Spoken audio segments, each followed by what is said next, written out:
The secret to smoking incredible beef ribs is simpler than you think. I'm going to share with you how I get tender and juicy beef ribs. What's up, you guys? Today is a happy day because I have this ginormous slab of beef ribs that I am ready to trim, season, and smoke, and then of course eat at the end. The very first thing we're going to do today is we're going to trim off all of this thick excess fat so that way we expose the meat on top of our beef ribs. Then we're gonna get it seasoned, so let's get to trimming. If you know how to trim beef ribs, you could skip ahead in the video, but I wanted to slow this section down and not cut out a lot of footage. I want you to be able to learn from this if you need to in order to feel like you could do this at your own home. Underneath all of this fat is our precious meat. And once we get down there, you'll see that we have a ton of intermuscular fat, otherwise known as marbling. This means once we are fully cooked, we will have tender and juicy beef ribs. Normally we like to leave some fat on to help make that happen, but on beef ribs we want to remove it because it's too thick and it will not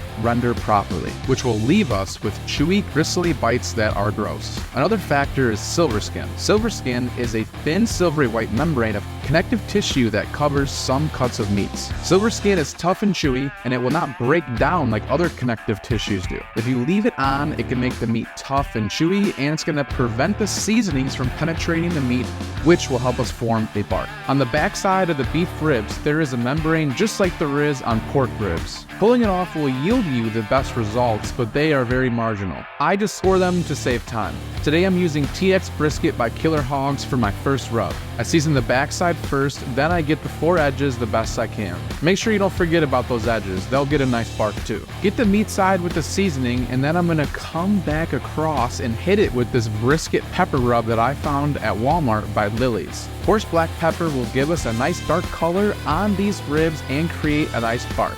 Once I have the beef ribs seasoned, I like to let them sit in that seasoning for about 15 to 30 minutes for the salt to adhere to the meat and lock in the moisture. If you could salt your meat the night before and rest the meat in the fridge, you'll get juicier and tender meat, but it is not 100% necessary.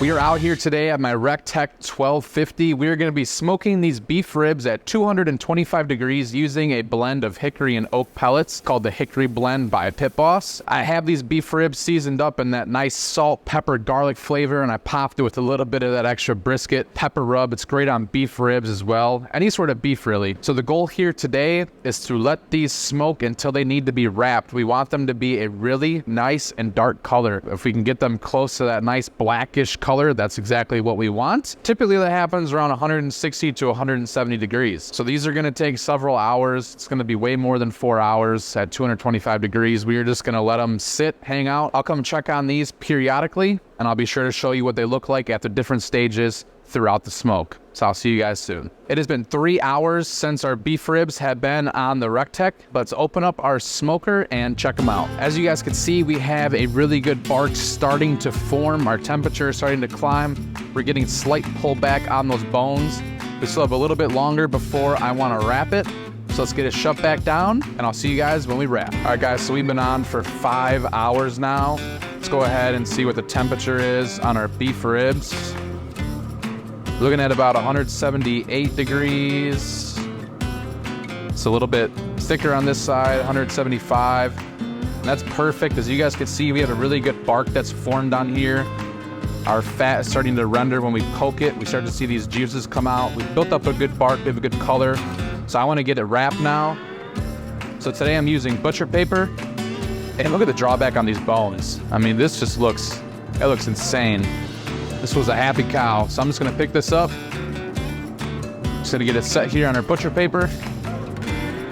Get my smoker shut down for right now. So now the goal here is first gonna get these bones covered up a little bit.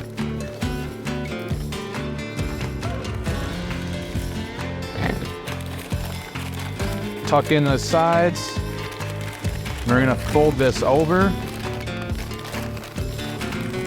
And then we got just enough to tuck it back underneath our beef ribs, and we're gonna set them back on there just like that. The meat side is still facing up.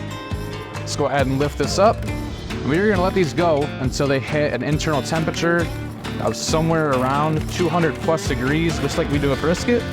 So let's get it shut down, and I'll see you guys when that happens. I like to pull my beef ribs whenever I could take the probe and I could just keep poking it, and it's like a pork butt. It's like a really tender point. There's so much fat inside of these beef ribs that I don't just wait till it's a certain temperature. If I feel it's good at 202, if I feel it's good at 208, I'll pull it then. There really is no rhyme or reason, and I don't know how long this is gonna take. The wrap usually accelerates to cook, and it's already past the point of the stall, which happens around 160, 165 degrees. I'm just gonna be patient with this thing, and I'll just update you guys the next time I come out and film where we're at in the process, and I'll let you know the total cook time at the end of the video. But as of right now, we're 5 hours in. That's what it looks like. We got it wrapped up. We're gonna put it to sleep, and I'll see you guys in a little bit. Our beef ribs have been in the butcher paper for about 3.5 hours now. We've been rolling steady at 225 degrees. Let's open this up and see if we're ready to take it out of the wrap. As you guys can see, we got a spot in our beef ribs that are temping right around 202, 204 degrees. Some of the other spots are temping a little bit higher in the thinner spots and a little bit under in some of the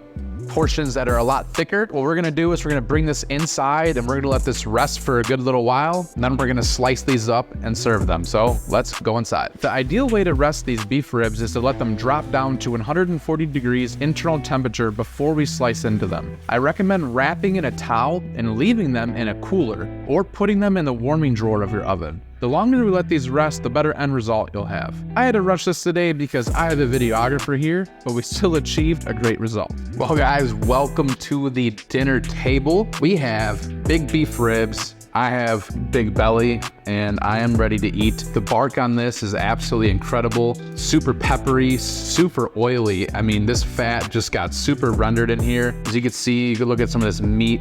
I mean, it's just super juicy. It falls right off the bone. I just absolutely love beef ribs because it's like there's something spiritual about it. I mean, it's like go back to your roots. Like, look at this huge bone. It's like I'm a caveman eating this gigantic bone. It just automatically makes the meat taste better. So let's go ahead and take a bite.